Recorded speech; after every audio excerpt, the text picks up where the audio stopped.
Welcome back to Hot Air, your go-to spot for everything LGBTQ plus news, culture, and controversy. I am Joshua Robert, and before we get into it, make sure you're following me on the gram and TikTok at _Hot Air Pod. Submit your listener stories or topic suggestions on my website, hotairwithjoshuarobert.com, and wherever you're listening, rate the podcast. Listen to all of the episodes one by one by one. Leave a review should you feel so inspired. As I said before, this is literally how the show gets shown to more people. The more that you interact with the podcast, the more new eyes will see it. And that's the way the algorithm works. Okay, great, super. Today, we are doing another full-blown LGBTQ plus news roundup. We're covering the latest stories from around the world and some that are a little closer to home.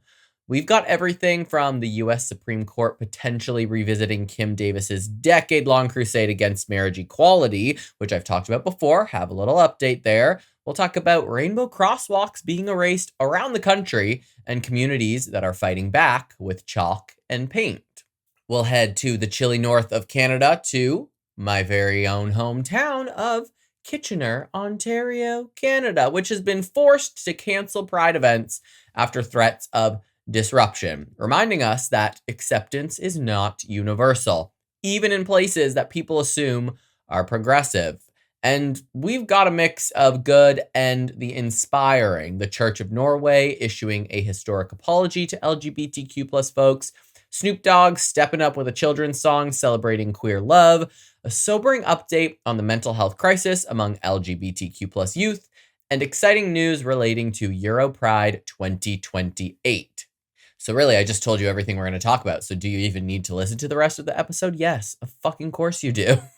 Otherwise, that's the Cliff Notes version. You want the long version. So buckle up because we're going to dive right into all the highs, all the lows, all the stories in between that matter most for our community right now.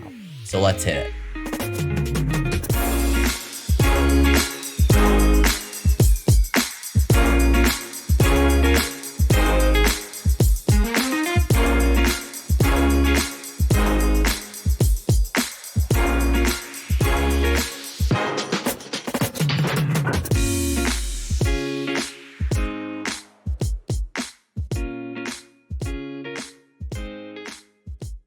Part 1.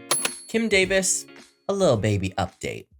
Let's talk about everyone's least favorite clerk, and by clerk, I mean another C word, Kim Davis.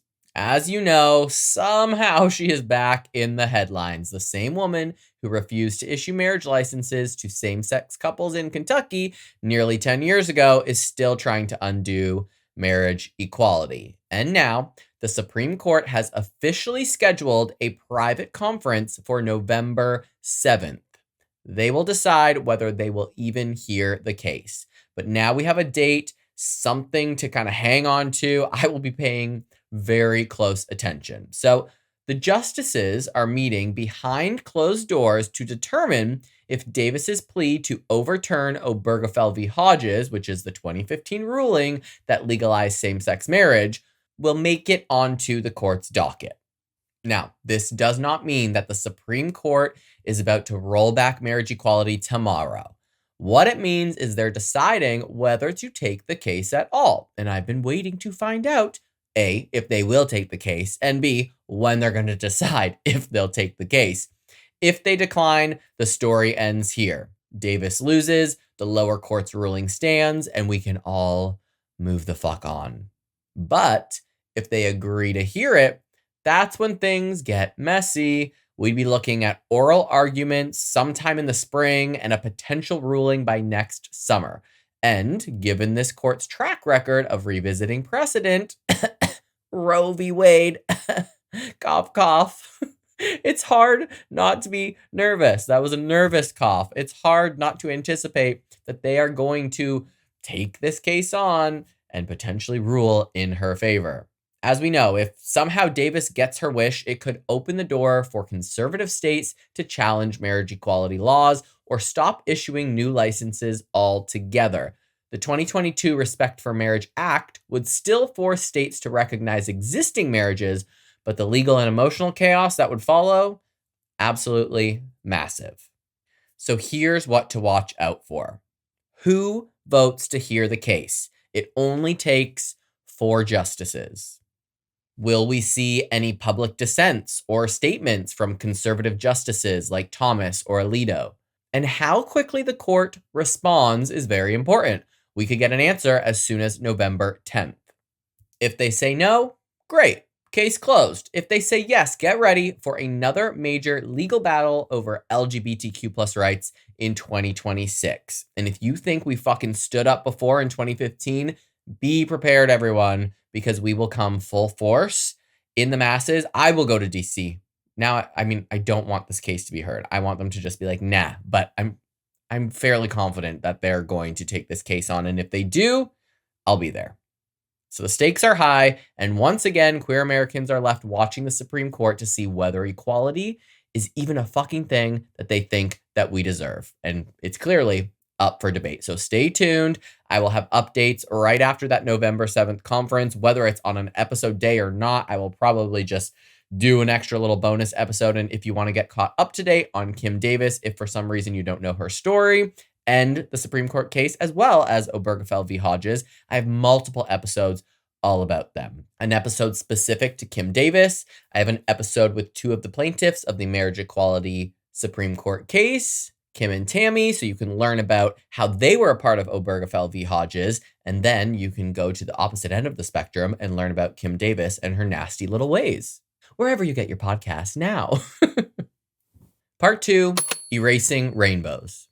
Let's talk about something that's been quietly escalating across the country. Rainbow crosswalks, because they're terrifying, and sidewalks, even more terrifying, are being removed. And it's happening faster than most people realize. In Florida, for example, the state has moved to eliminate all non-standard street art on state highways, which includes rainbow crosswalks.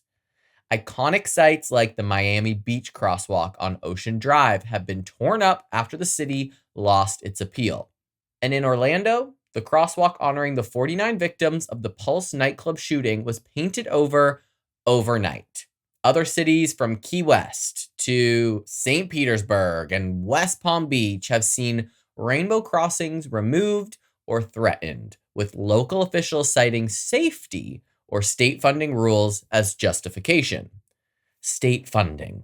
Isn't it costing the state money to remove those and redo construction? Meanwhile, in Texas, Governor Greg Abbott ordered cities and counties to remove rainbow crosswalks, calling them political ideology and threatening to withhold state or federal road funding from anyone who doesn't comply. Being gay or part of the LGBTQ plus fucking rainbow is not political, because there are gay men and women, and I'm sure trans people, who voted for Donald Trump and identify as Republican. So this makes no sense whatsoever. The only reason it's politicized is because now you've made it an ideology that doesn't actually exist. Houston's Montrose crosswalks were taken down under those orders, sparking immediate pushback from residents. And in Dallas, Oak Lawn United Methodist Church responded by painting its front steps in rainbow colors as both a pastoral gesture and a form of protest. And I love that. I'm not a religious person. If you've been listening to this podcast, I do not go to church. I don't believe in the God that a lot of people do. And that is fine with me. And I'm fine with everyone loving Jesus. But I'm so fucking down with the church that stands by LGBTQ plus people, because if you're going to claim to follow Jesus, he would, if I believed in him, he would be accepting of all, right? And communities are not taking this lying down. In Houston, after the Montrose crosswalk was removed, residents grabbed chalk and spray paint and started drawing rainbow stripes on nearby sidewalks and intersections. In the Heights neighborhood, people chalked a rainbow crosswalk at Harvard and 10th Streets in direct defiance of removal orders. In Florida, after the Pulse crosswalk was painted over, volunteers used chalk to color it back in overnight, refusing to let the symbol disappear. Local advocacy groups have begun distributing rainbow kits with chalk, paint, and stencils to empower people to reclaim the streets visually. I follow Brandon Wolf, who was there on the night of the Pulse nightclub shooting, and he posted something that really surprised me. I'm not sure if surprised is the right word, but he commented that it took officers a very long time to get to the nightclub, to get into the club to save people that evening. It was far too late for many. But they have posted police officers at these crosswalks to arrest anyone who does any kind of chalk rainbow design. So they're ready, they're prepared, they're policing where this memorial was, and they're so ready to pounce because they're told to, they're taking direct orders. They may not believe in or follow this, I was going to say ideology, that's not the right word, but they may not share the same political views as the people that are telling them what to do, but they are arresting people very quickly that are drawing chalk rainbows where the Pulse nightclub shooting memorial rainbow crosswalk used to be. However, it took them, over an hour to show up that evening to even help the queer community. And that is fucked up. Now, all of these efforts might seem small, the chalk, the painting, but they send a very powerful message. You cannot erase community identity by simply painting over it. What's happening in Florida and Texas could easily spread, with other states following suit. But as long as communities continue to reclaim and repopulate these spaces with color, the fight is far from over. Legal battles could emerge too, with cities challenging state overreach on grounds of free speech, equal protection, or municipal authority. The tension between public and private funding also complicates matters, since many of these crosswalks were privately funded or donated, therefore not taking any funding from the state. Therefore, they have no right to paint over it and claim that it took state funding to put it there. It's taking state funding to erase it. Your boy's getting heated. It's been a minute since I've been like this. At the end of the day, this isn't just about paint on the ground. It's a test of whether communities can assert their values in the face of top-down erasure. And it's a reminder that visibility, even in chalk and paint on steps, it matters. Rainbow sidewalks are more than decoration. They are symbols of pride, resilience, and resistance. And as long as people are willing to pick up chalk and brushes, those symbols are not going anywhere. If anything, you're activating us to do more. And now it's time for a little ad break. But don't fast forward, because this is Hot Air's first mid-show ad ever. All right, I have to tell you about something incredible happening right here in San Diego's theater scene. The Point Loma Playhouse has officially taken root in Bankers Hill. That's right, a brand new performance space has bloomed out of what used to be an auto repair warehouse. I mean, if that's not queer level transformation energy, I don't know what is. They've kicked things off with a wild, high voltage production of Little Shop of Horrors. And the story behind how it came together is pure theater magic. We're talking 13 days to turn a warehouse into a working theater. 13 days. I mean, 13, spooky season, hello, lucky number. The stage, the lights, the seating, all built by the same people that are performing in the show. Over 400 actors auditioned, and now this small but mighty team is serving up a rock and roll spectacle that's equal parts spooky, funny, and heartfelt. But here's the kicker, and there's always a kicker. This isn't just about a show. It's about building permanent space for independent artists in San Diego. The Playhouse's artistic director, Jalen Osborne, who I met the other evening, faced rejection from over 30 venues before finally landing this one. And now the team has turned disbelief into reality. So if you're in San Diego and looking for something bold, loud, and bursting with life this Halloween season, grab dinner at Jimmy Carter's Cafe next door and then head over to Point Loma Playhouse's Little Shop of Horrors. You'll laugh, you'll scream, and you'll probably leave singing. Tickets are limited. I just checked, and almost all of the shows are sold out. And I was told by Jalen that they have to sell out all the shows or they will no longer be able to keep this space as a performance space. So it's the place to be, and there's only a few show dates left. October 24th, 25th, and 26th. That's it. You can get tickets and all the info at pointlomaplayhouse.com and follow on Instagram and Facebook at Point Loma Playhouse. Support local theater because this is the kind of creative grit that keeps San Diego's art scene alive. Now, back to the show. Part 3, Canadian climate. And no, I don't mean the weather. Now we're going to get into a story that is both personal and pressing. It's about a town that I grew up in Kitchener, Ontario, Canada. A place that many across Canada or the northern, where are we, North America, might consider a place that has progressive values. But recent events have shown that even in the heart of the country, LGBTQ plus rights are under threat. And I can tell you from growing up there in these smaller towns, I mean, they're not podunk towns, that's my new favorite word, but they're smaller towns. There's a lot of hate. That's why I left. Now, in the past few weeks, several LGBTQ plus events in Kitchener have been canceled following threats of disruption. This isn't just a local issue, it's a reflection of a growing wave of hostility towards the queer community that is happening across Canada. And it's happening in a place that I once called home. Now, you see, there is a pervasive myth that Canada is a utopia for everyone and for LGBTQ plus rights, a land where acceptance and freedom reign, but the reality is far more complex.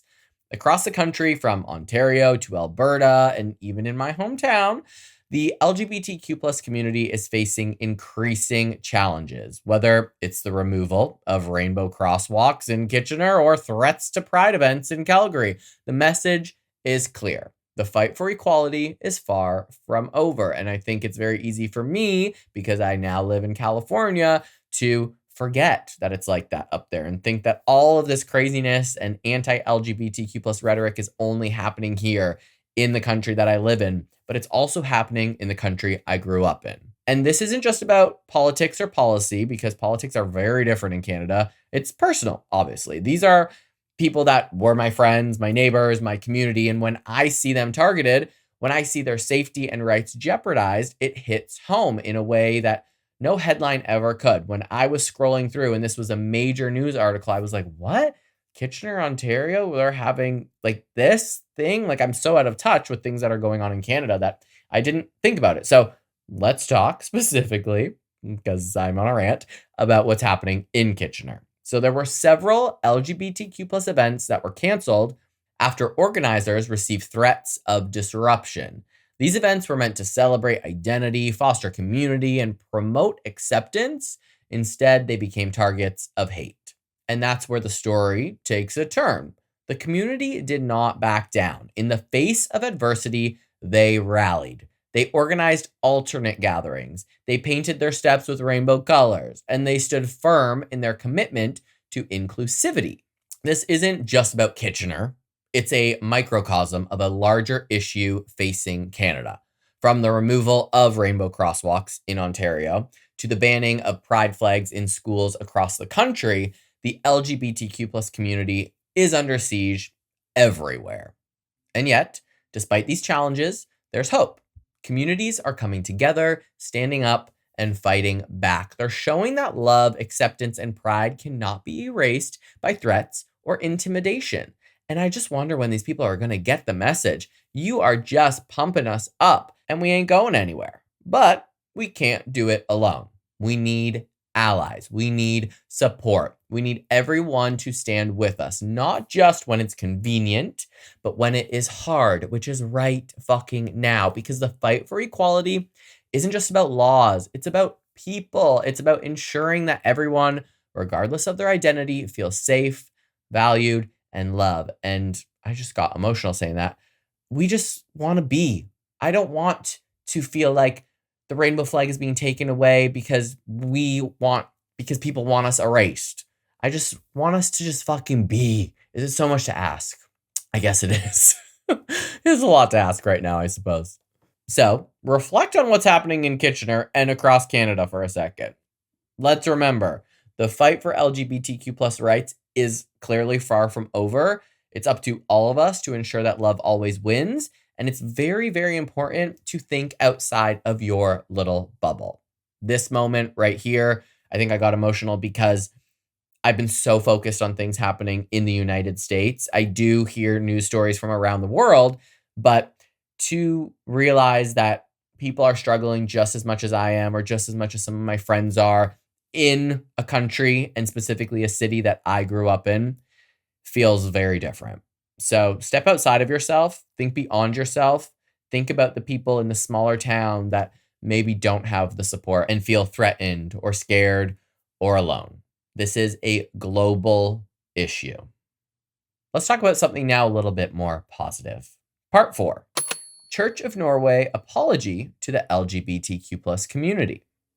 On October 16th, 2025, the Church of Norway issued a formal apology to the LGBTQ plus community for its history of discrimination and harm. Presiding Bishop Olav, I'm just going to leave it at presiding Bishop Olaf, because not even Olaf, it's Olav with a V, because I will butcher the middle and the last name. All right. Olav delivered an apology at the London pub in Oslo, a site previously targeted in a 2022 anti-LGBTQ plus shooting. He acknowledged that church-sanctioned discrimination led some individuals to lose their faith.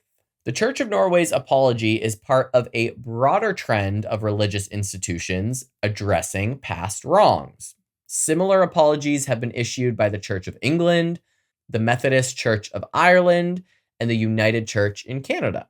However, many of these institutions still maintain restrictions on same-sex marriage, raising questions about the sincerity and impact of these apologies. While some view the apology as a necessary and symbolic step forward, others criticize it as being too late, especially for those who suffered deeply or died during crises like the AIDS epidemic. The apology also raises broader questions about the role of religious institutions in LGBTQ plus rights and the ongoing struggle for full equality. But I would say it does feel a little too late, but then I'm also like, better late than never. At least it's one positive step forward. So I'm kind of here for it. And now the next few stories are going to be a little bit more rapid fire. Not quite as lengthy, but equally as important. Part 5, Snoop Dogg's support for the LGBTQ plus youth. Following previous controversial remarks about LGBTQ plus representation in the film Lightyear, Snoop Dogg has taken a supportive stance by collaborating with GLAAD to celebrate Spirit Day, an event aimed at standing against bullying of LGBTQ plus youth. He released a new children's song titled Love is Love, in partnership with former The Voice contestant Jeremy Belote? I don't watch that show. Sorry. Last names are hard. The song is featured in Snoop's animated YouTube series, Doggyland, where it presents diverse families, including same-sex parents, and emphasizes that love remains constant across all family structures. Snoop highlighted that the song helps address real questions children may have and fosters understanding through music. Though he didn't directly reference his earlier remarks about being uncomfortable with LGBTQ plus characters in Lightyear, he acknowledged the significance of spreading love and acceptance. In his words, partnering with GLAAD was about showing that, I quote, inclusion is powerful and love always wins, end quote. This collaboration marks a notable shift in tone and messaging, aligning the artist publicly with LGBTQ plus advocacy. It also underscores the importance of representation in children's media and the role of public figures in shaping societal attitudes towards LGBTQ plus individuals. And similar to the church's apology, a lot of people are saying, too little, too late. Your PR team is working real hard to put you in a better spotlight, because a lot of people came for him when saying that he went to see Lightyear. I think it was with his grandchild, I want to say. And there is a same-sex lesbian couple, I believe it is, in Lightyear. And the grandchild asked Snoop, can you imagine this? Snoop is probably high as fuck. Asked Snoop something about this lesbian couple in the movie because they didn't understand it, right? And a child doesn't necessarily understand, but that's what adults are for to help explain to them very simply. Could have just been like, yes, well, sometimes a man loves a man and a woman loves a woman, and a man loves a woman and a woman loves a man. There's all kinds of ways to love. And that's just one of them. Could have been the end of the conversation, but Snoop Dogg came out and was like, I don't know why they have to put these in movies. I'm just going to a movie to relax and like be low key and not have to get in deep conversations with my grandchild and chill out. And like, why do they have to put this on us? Da da da da. People went off on him.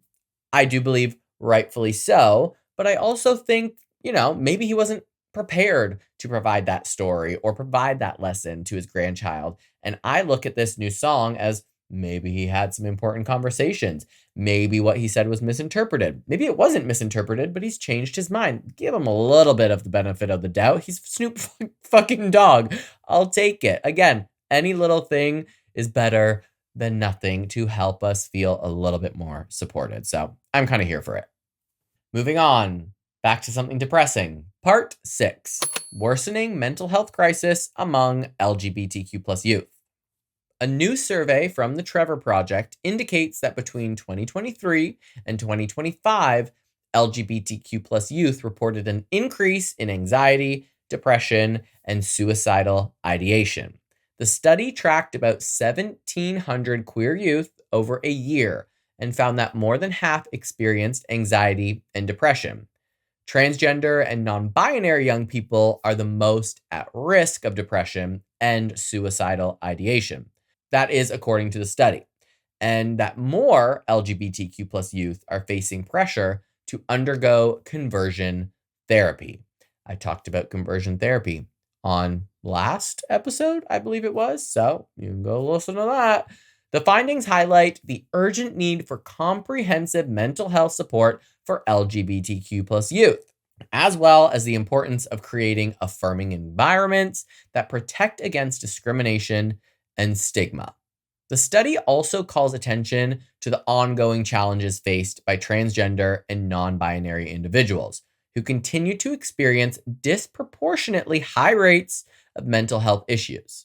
These findings underscore the critical role of supportive communities, inclusive policies, and accessible mental health resources in addressing the mental health crisis, not just among LGBTQ plus youth, but for everyone. We need better fucking healthcare. We know that. That's not news. But it also is not surprising that the queer community is feeling more anxiety, more depression, more suicidal ideation, more stress, more angst, all the things. Since when? Since Trump. Duh. He is really giving the go-ahead for bigots to just be, and especially removing that special hotline for LGBTQ plus youth, with professionals that are trained to deal specifically with the queer community. So that's a little bit depresso-stresso, but we're going to move on to, again, something a little bit more positive. Part 7, Ireland is set to host EuroPride 2028. Buy your motherfucking plane tickets now because I'm about to be there. For the first time ever, Ireland will host EuroPride in 2028, with the West Coast cities of Limerick and Clare winning the bid to stage the major European LGBTQ plus event. I'm actually so excited just thinking about that. We got, a few years to get ready, to save our money so we can spend it all. The joint bid from Limerick Pride, Clare, and the Outing Festival secured an overwhelming 70% of the votes at the EuroPride annual conference in Barcelona. Mayor John Moran welcomed the victory, highlighting the region's dedication to equality, inclusivity, and community. Wouldn't that be nice to have a leader who is about equality, inclusivity, and community? Fingies crossed for that one day. The decision to hold EuroPride in Ireland is particularly significant given the country's history. In 2015, Ireland became the first country in the world to legalize same-sex marriage through popular vote. Hosting EuroPride 2028 is seen as a celebration of that progress and a commitment to continuing the fight for LGBTQ plus rights. The event is expected to attract tens of thousands of visitors and will feature a wide range of cultural, political, and social activities. Social activities, we know where that's going. It also is serving as a platform to address ongoing issues facing the LGBTQ plus community, both in Ireland and globally. And that is good positive, exciting ass news. And that wraps up today's LGBTQ plus news roundup here on Hot Air. From courtrooms and city streets to music studios and international festivals, it is clear that the fight for visibility, safety, and equality is still very much alive. I could have talked about 50 more relevant stories that are making headlines, but there's only so much that I can take, and I think that you can take in one day. Some stories remind us that the work still needs to be done. Some inspire us with acts of resilience and creativity, and some show us that progress is possible when communities come together. And the concern and fear that we may be feeling is an international issue. If there is one thing to take away from today's episode, it's that love, pride, and visibility cannot be erased, even when governments, institutions, or anyone else tries. They just keep trying. But you keep speaking up, keep showing up, and keep making your mark. Thanks for tuning in to Hot Air. Stay loud, stay proud, and stay unafraid. And I will see you next Tuesday.